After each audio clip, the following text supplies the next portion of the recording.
They paid me 10 grand to spend one night alone in the Winchester house. No cameras, no crew, just me and whatever still lives inside. I thought it was just a story until the house whispered my name.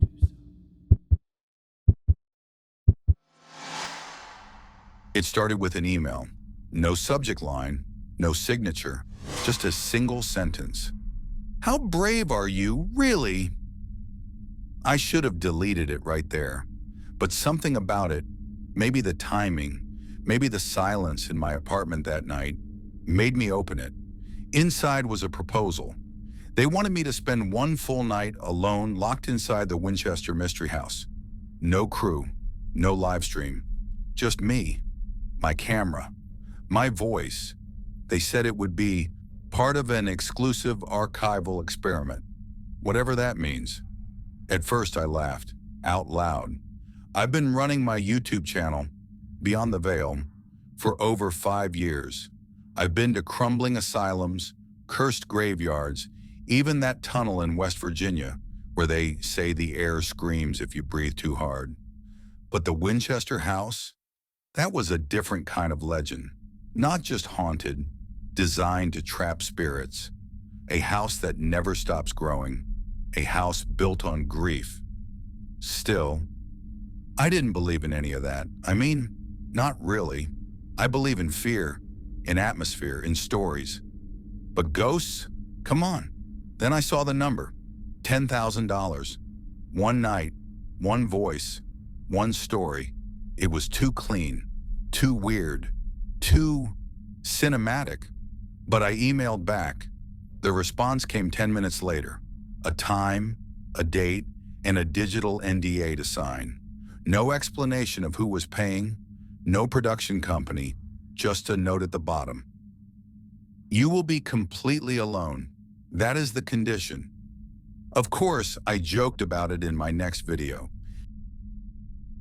Told my subscribers I was going into the jaws of TikTok's favorite death trap. The comments blew up. Some begged me not to go. Others said it was fake. A few told me they'd tried the same thing and hadn't been the same since. That made me pause just a little, but not enough to say no, because the truth is, I needed the money. And part of me, some small, reckless part, wanted it to be real. Not for content, not even for proof. Just to feel something I hadn't in a long time. Fear, real fear. 2 weeks later, I was on a flight to San Jose with a backpack, a GoPro, and a growing itch under my skin I couldn't quite scratch. As the plane descended and I saw the city lights blur under the clouds, I felt it for the first time. A flicker, like someone was watching me, but there was no one in the seat beside me. The car dropped me off just after sunset. The driver didn't speak, didn't even make eye contact. He just stopped, nodded toward the iron gate, and pulled away before I could grab my second bag. I stood there alone, staring up at the silhouette of the Winchester house. It was bigger than I expected, and somehow wrong. Like it had too many windows, too many angles. The roof slanted in ways that didn't make sense. Towers jutted out like thorns, and everywhere, mist. A low, creeping fog that clung to the ground and made it feel like the house was breathing. My footsteps echoed as I crossed the gravel. The air smelled like old wood and wet stone. Sweet almost, like something rotting behind a smile. I expected someone to greet me at the door, maybe a staff member, some over-eager paranormal intern with a clipboard. Instead, the door opened on its own. Not dramatically, just a quiet creak, like it was expecting me. She was already inside, a woman, maybe mid-50s, dressed in gray. Hair pulled back into a tight bun. Her skin was pale, paper-like, but her smile, that was the strangest part. It didn't quite reach her eyes. "You're early," she said. Her voice was soft, careful, like someone who didn't like to speak unless she had to. "I figured better to be early than late," I said, trying to lighten the mood, "especially with whatever this is." She didn't laugh, just turned and walked deeper into the house. I followed. The interior swallowed me whole. The air changed. Heavier, like stepping into a museum where something sacred had died a long time ago.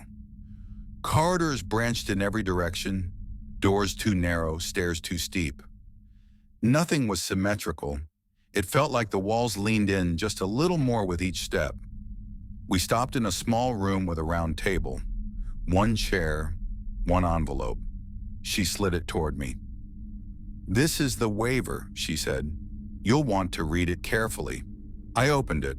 Pages of legal language. The usual. Injury, emotional distress, risk of hallucination. But one line stood out. "The house is not responsible for what it reveals to you." I looked up. Is that a metaphor? That cold smile again. "Only if you're lucky." I signed, and that was it. No orientation, no tour, no instructions. She just walked me to the base of a narrow staircase, handed me an old brass key and said, "You'll be staying in the East Wing, room 237, first door after the red hallway." Then she turned to leave. I hesitated. "Hey, what's your name?" She paused. "I don't work here," and disappeared into the dark. I found the list on my bed. A single sheet of yellowed paper, folded in half, placed perfectly in the center of the mattress like a gift, or a warning. At first, I thought it was a welcome note, something kitschy, maybe a part of the whole haunted house experience. But when I unfolded it, the handwriting stopped me cold. It wasn't printed, it was handwritten. In dark ink, sharp, deliberate strokes. There were only 3 rules. 1. Do not close any doors behind you. 2. Do not ascend or descend the same staircase more than twice in a row. 3. Never say, "I see you," not even as a joke. That was it. No welcome to your stay. No explanation. No logo. No header. Just 3 rules and the echo of something I couldn't name. I laughed, but it came out hollow. It felt too serious to be funny. I mean, come on, don't say a phrase. Don't go up a staircase 3 times. That's either elaborate theater or someone's idea of a psychological game. Still, I held on to the paper. Not because I believed it, but because part of me already didn't like the idea of testing it. I set my bag down and looked around the room. Faded wallpaper, a cracked mirror, a wardrobe that seemed to lean slightly as if listening. The bed creaked when I sat down. I caught a glimpse of myself in the mirror, and for a second, I thought I saw a movement behind me. But when I turned, there was nothing. Just the door, still open. I checked the time. 9:04 p.m., still early. I figured I'd start filming a few walkthroughs, get some B-roll, maybe narrate a few creepy corners. Just enough for a teaser upload. As I stepped back into the hallway, I glanced down at the list again. 3 rules. It felt like something out of a fairy tale. Arbitrary, ritualistic, like knocking 3 times or turning around before entering a cemetery. Stuff people do to make sense of fear. But the handwriting, that was what stuck with me.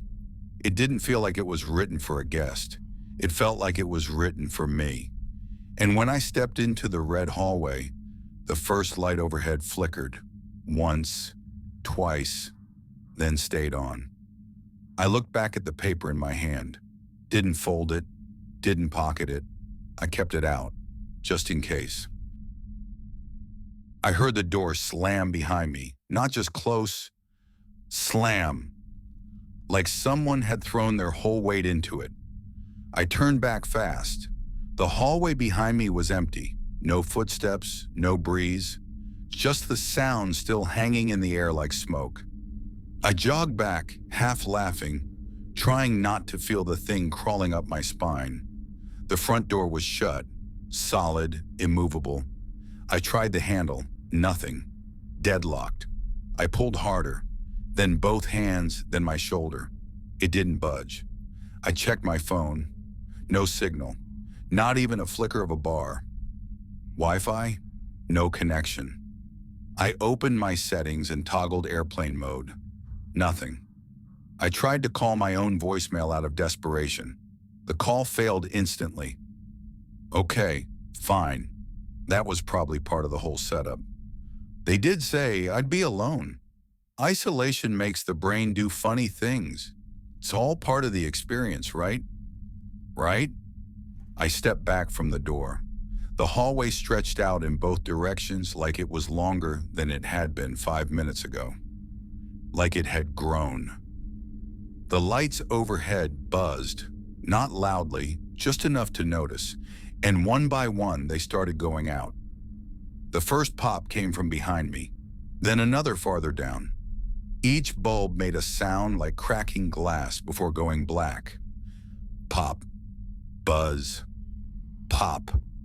The light died in sections, like the darkness was walking toward me barefoot. I moved, not ran, just moved faster. Like a kid trying not to look under the bed, but needing to get to the light switch. I turned the first corner and stopped. The hallway ahead was the same, but it wasn't. The wallpaper had changed, slightly, the color, the pattern. Like I was walking through a copy someone had drawn from memory. I glanced back. The lights behind me were completely out now. Black. Total. I couldn't even see the point where I'd turned the corner. Something was following. Not footsteps, not breathing, just a presence. That thick awareness, like the moment you realize you're not alone in a room you've always been alone in. I whispered to myself, just to hear my own voice. Still fine, just a house, just architecture, just the mind playing tricks. But when I turned forward again, the door at the end of the hall was open, and I didn't remember opening it. I didn't mean to find the mirror room. I was just trying to stay ahead of the dark. The hallway twisted left, then right, then down a short slanted ramp that felt like it was never meant to be a hallway at all, more like a mistake in the blueprint. And then the door appeared, heavy, wooden, slightly ajar. I pushed it open with 2 fingers. The first thing I saw was my own face, reflected back at me. Then again, and again, and again. A room of mirrors, not like a funhouse. There were no curves, no playful distortions. These were old, tarnished, cracked at the corners, standing in mismatched frames like lost relatives at a funeral. They were everywhere, floor to ceiling. On the doors, inlaid into the walls, even the ceiling had panels of polished glass that caught the light in strange, stuttering flashes. I stepped inside before I could tell myself not to, and the door shut behind me, softly, like it was embarrassed. I turned. My reflection turned too. Of course it did, but something felt off. The delay. It was subtle, but real. I lifted my hand. My reflection lifted it a half-second later. I leaned in. My breathing slowed. My face was pale, eyes darker than they should have been, like I hadn't slept in days, but I had. Right? I looked over my shoulder. Empty room, no windows, just me, and the reflections. One mirror near the far corner flickered, not light, movement. I stepped toward it, heart picking up, the silence so loud it had a shape. The face looking back at me was mine, but the expression wasn't. It smiled, a slow, deliberate, knowing grin. I didn't smile. I stepped back. The grin stayed. Another mirror twitched. The figure inside tilted its head too far, like the bones weren't connected right. One by one, the reflections stopped syncing with me. Some blinked when I didn't. Others stood perfectly still while I panicked. One turned and walked away while I remained frozen. I pressed my palms to the nearest mirror. It was cold, Too cold, like something was pressing back. The panic hit like a wave. I turned, grabbed the handle. The door wasn't there. It had vanished. No crack, no knob, no seam, just mirrors, and me, and them. I ran at the nearest panel with everything I had. Glass shattered, pain bloomed, and suddenly I was in another hallway, bleeding, alone. And every reflective surface I passed whispered things I didn't want to hear. I kept walking, but the hallways weren't the same anymore. The air was thicker now, damp, heavy in the lungs like trying to breathe through wool. And the silence? It wasn't silent anymore. It had texture, layers, like the house had stopped trying to pretend it was asleep. The first whisper came as I turned into a narrow passage lined with peeling wallpaper. It was faint, right at the edge of hearing. Not words, not at first, just breath, not mine. It dragged against the walls, a low exhale that moved like wind, except nothing in the room stirred. No curtains, no draft, just sound. I froze, pressed my back to the nearest wall. It was warm, too warm, like something had just been leaning there. I moved again, slower now, each step echoing like it didn't belong to me. And then I heard it, my name. Not loud, not a scream, a whisper, delicate, like someone was laying it gently into my ear. Eli. I spun around. Nobody. Just wallpaper curling like old skin and a chandelier swaying slightly above, even though no one had touched it. I shook my head. No, this was tricks. This was expectation. I'd read about this. When you're primed for fear, your brain starts serving it to you on a silver platter. Auditory hallucinations, pattern seeking, classic stuff. I kept walking. The whispers followed, sometimes behind me, sometimes ahead, sometimes horribly right beside my ear. But when I turned, there was only hallway, only shadows, and footsteps, not mine, slow, deliberate. A heel striking old wood, then silence, then again, closer. I spun and shouted, "Hello?" Nothing. I moved faster now, trying to find a light, a landmark, something real. The walls groaned, I swear they did, like they were flexing, expanding, taking a breath. The boards creaked underfoot even when I stopped moving. I passed a small, cracked window in a side hall, looked out into the fog, and saw movement. Something, or someone, just beyond the glass. A figure, still, watching. I stepped closer, heart in my throat. It was me, but not me. Same jacket, same hair, same backpack. But the figure didn't move, didn't breathe, just stared through the fog, without blinking. I blinked. It didn't. I stepped back, and the window went black. I found the staircase by accident. After what felt like an hour of circling the same set of hallways, I came across it behind a warped wooden door half hidden by a hanging rug. It spiraled upward like a spine, narrow and steep. Dust coated every step, untouched. Somewhere above, something creaked. I hesitated. I remembered the list, the rules. Do not ascend or descend the same staircase more than twice in a row. Weird rule, arbitrary, but suddenly it didn't feel so funny anymore. Still, I had no map, no signal, and the corridor behind me had just swallowed itself in shadow. I took the first step. The boards moaned beneath me. I climbed slowly, counting 1, 2, 3, 13 steps. At the top, the landing opened into another hallway, just as crooked and timeless as all the others. I took a deep breath, walked the hall, and ended up back at the same damn staircase. It shouldn't have looped. I hadn't turned around, hadn't backtracked.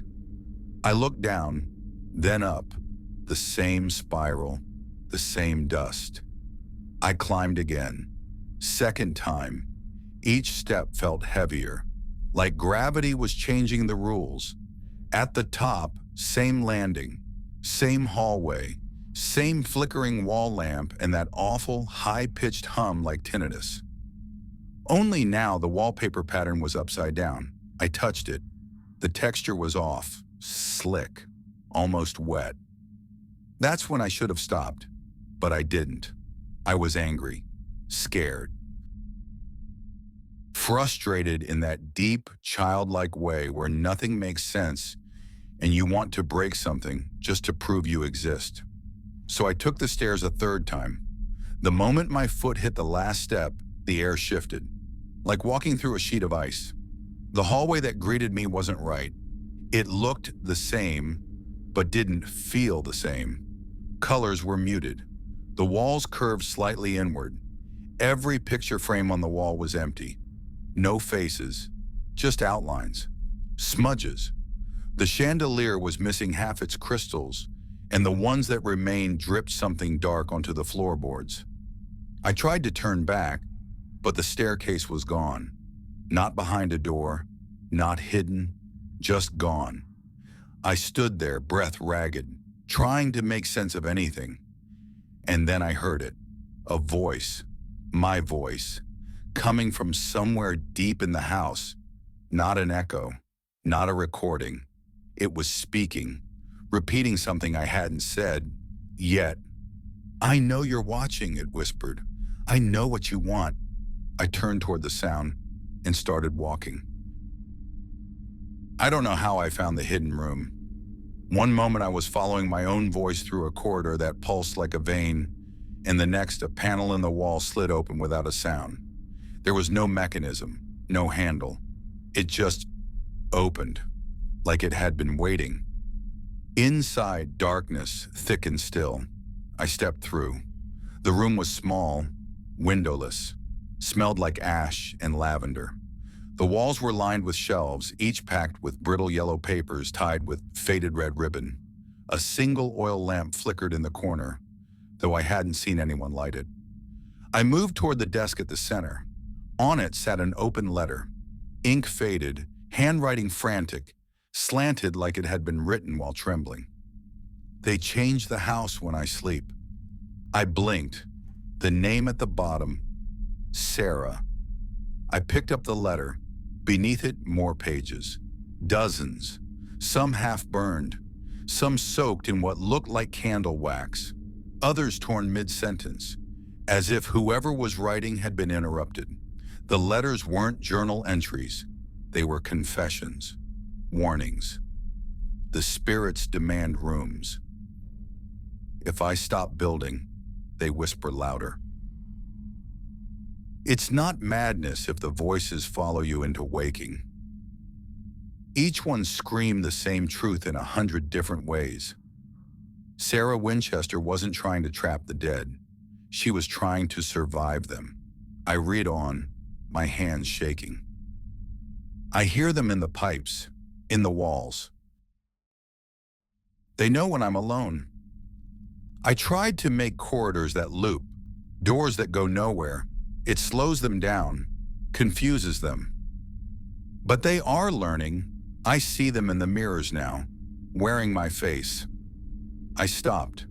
The air in the room had grown colder, like someone was reading over my shoulder. I looked up and saw my reflection in the lamp's glass. Except it wasn't a reflection. The face staring back had no eyes, just dark, hollow sockets and a wide, silent mouth frozen mid-scream. I turned. Nothing there. Just shelves, paper, dust. But the silence had weight, and the last letter on the desk had only 5 words, scrawled violently in thick, dripping ink. It is not just her. I backed out of the room slowly, the lamp sputtering as I passed.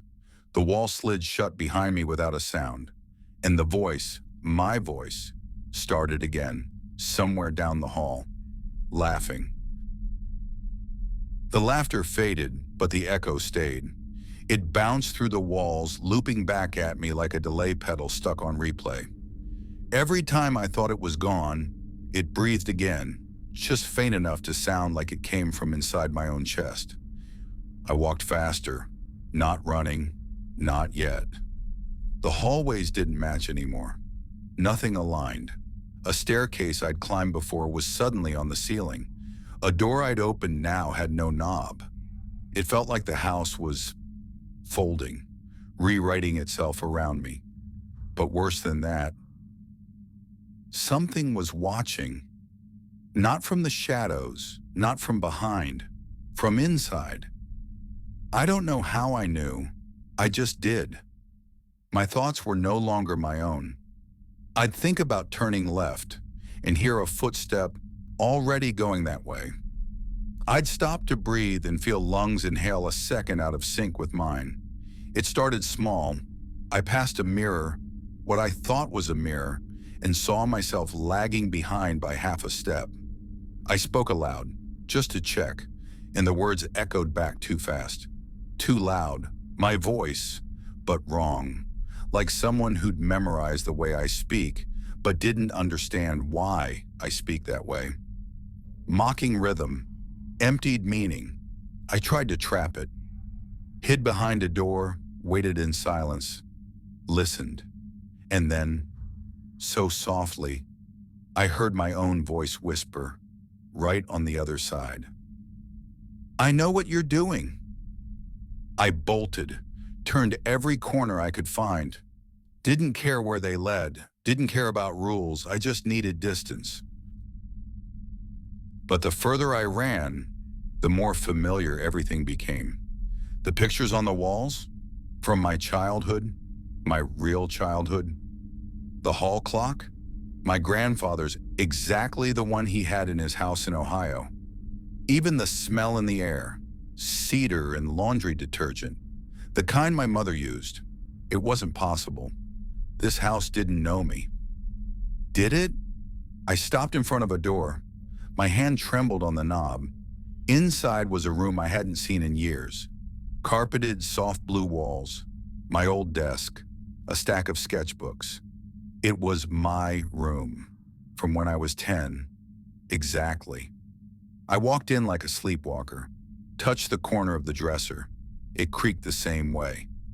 And then I heard it, behind me, breathing. I turned slowly. Something stood in the doorway. Same height, same clothes, same eyes. But it tilted its head, opposite mine, and smiled. I ran, didn't think, didn't look back. Just tore down hallway after hallway, breath ragged, legs burning, heart pounding, like it was trying to break out of my ribs. The house shifted as I moved, walls tightening, floors creaking out of sync, doors disappearing behind me the moment I passed them. It wanted me lost. But then I saw it. A door at the end of a corridor I didn't recognize. It wasn't warped or dusty or rotted through like the others. It was clean, modern, steel handle, emergency push bar, bright red letters above it. Exit. I stopped so suddenly I nearly fell. It couldn't be real. It didn't belong here. But it was there. And I needed out. I threw myself at it, shoved it open with both hands. Blinding light, cool air, concrete under my feet. I was outside. I staggered forward. Pavement, night sky, stars, crickets, a fence line in the distance. Freedom. I laughed, loud, manic, half-choked. Then I looked back and realized I wasn't standing on the grounds of the Winchester house. I was standing in the same hallway I'd just left. Exactly the same. Same rug, same cracked sconce, same faded painting of a woman with no eyes. The door behind me, gone. Seamless wall. My laugh caught in my throat. I turned in slow, shaking circles. Every direction was that same hallway. 4 walls, 1 room. Repeated. I wasn't outside. I'd never left. The panic hit fast. Animal. My chest tightened, vision tunneling. I slammed my fists against the walls, screamed at the ceiling, tore at the seams in the wallpaper. Nothing gave, no exit, no cracks. Then I heard footsteps, calm, measured, familiar. I backed up as the figure appeared at the far end of the hall. It was me. Same face, same jacket, same bleeding cut above the right eyebrow. But something was off. At first I couldn't place it, until I looked closer. The eyes. Mine are hazel, always have been. His were black, no whites, no color, just endless, oily black. He smiled, tilted his head, then raised his hand, the way I had in the mirror room. But this time, I didn't move. He did, and as he stepped forward, my voice echoed from his mouth. "You're not supposed to be here." I backed away, slow, careful, heart smashing against my ribs like it wanted to be anywhere else. The thing that looked like me kept walking, calm, unhurried.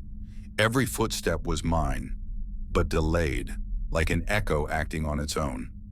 I tried not to speak, tried to remember the list, the third rule. Never say, "I see you," not even as a joke. But I couldn't stop myself. It wasn't bravery, or anger, or some final defiance. It was fear, pure, suffocating, desperate fear. I stared into that pitch-black reflection of myself, those eyes that weren't eyes, and I whispered, "I see you." The air snapped, like the pressure dropped all at once, like the house inhaled. The floor groaned beneath me, deep and sharp like a wounded animal. The walls trembled. Paint peeled in fast motion. Light bulbs burst one after another. Pop, pop, pop, until I was standing in flickering twilight. The double stopped and smiled wider, too wide. The mouth stretched, farther than human. Skin cracked at the corners. Teeth gleamed, but they weren't mine. Too many, too sharp. Then it spoke, but not in my voice this time. Not really. The cadence was right, the rhythm, but there was something hollow inside the sound, something ancient and slow, like a dead language trying on new clothes. "Now, you see." I turned to run, but the hallway shifted. It wasn't a hallway anymore. It was a tunnel. Spiraling, endless, the wallpaper melting into muscle and rot. The floor pulsed. The ceiling dripped something thick and warm that smelled like rust and sugar. I stumbled forward, hands out, trying to find a door, any door. Every time I blinked, the space changed. A room from childhood, a stairwell I didn't recognize, a garden that bloomed with faces instead of flowers, and behind it all, footsteps, still mine, still following, still not me. I reached a corner, turned, and came face to face with dozens of versions of myself. Some old, some younger, some smiling, some sobbing, some screaming silently with mouths open wide, and all of them said it at once. "I see you." I clutched my head, shut my eyes, tried to scream back. But the house did it for me. A sound rose from the walls, a vibration, low and terrible and full of hunger. The mirrors cracked, the doors breathed, and I realized the rule wasn't to protect the house from me, it was to protect me from what the house could become if I noticed it looking back. I don't remember walking. One second I was drowning in my own reflections, the next, I was standing in front of a door I recognized from 100 internet photos. Carved mahogany, iron inlays, an antique doorknob shaped like a hand. The seance room. It looked older than the rest of the house, as if the rest had been built round it, protecting or hiding it, or maybe containing it. I hesitated. Behind me, the hallway had gone quiet. Even the house seemed to hold its breath. I turned the knob. The room inside was small, circular, lit by a single candle that hadn't burned down a millimeter since I opened the door. A round table sat in the center, 12 chairs. Only one was pulled out, and there, resting in front of it, an old phonograph. Its needle hovered, humming with static like a throat clearing itself.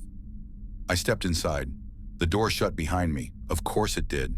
The candle flickered once, then burned blue, and the record started to play, at first just crackling, then her voice, soft, British, trembling under control. If you're hearing this, you've made it to the center. I stood frozen, breath shallow. You're not the first. My blood chilled, but you might be the last. The walls around me began to whisper, not words, names, familiar, my own voice, my father's, my sister's, my fifth-grade teacher's, voices from dreams, from memory. The house listens, Sarah said. It watches, it learns. That's why I built the maze, the doors to nowhere. The stairs that lead into walls, they were never to trap spirits. A pause, a breath, heavy with knowing. They were to confuse the one that follows. The candle's flames stretched tall, unnaturally tall, and the air turned cold enough to sting. It doesn't kill, it replaces, one version at a time, thought by thought, until you walk out and it walks with your face. I reached for the phonograph, anything to stop the sound, but it melted under my hand like wax. Sarah's voice now whispering in my ear. If you want to leave, you must make it forget you. The table split, a mirror underneath. My face stared up at me, but in the mirror, my mouth was moving, speaking, and I wasn't. You've been here before, Hussett said, and you never left. The room spun, the candle snuffed out, and in the dark, 100 voices whispered the same word over and over. Again. The whispering stopped all at once. Not faded, stopped. Like a wire snapped.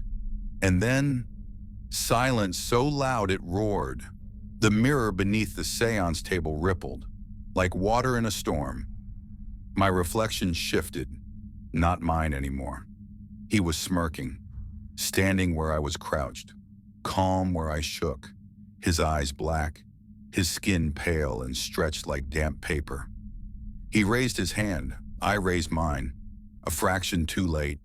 He tilted his head again, opposite mine, like always. Then he spoke, with my voice, but cleaner, sharper. You can't win. I backed away. The room around me had changed. The candle was gone. The table shattered. Now there were mirrors everywhere. Dozens, hundreds, suspended in air, hung from nothing, reflecting every angle of me, and him. In each one, he stood a little differently, some grinning, some snarling, one covered in blood I hadn't spilled. Yet, I tried to breathe. Think. This thing, it didn't want to kill me, it wanted to replace me. And worse, it was ready. Every fear I'd ever buried, it brought forward. In one mirror, my childhood bedroom, burning. In another, my mother's voice, begging for help.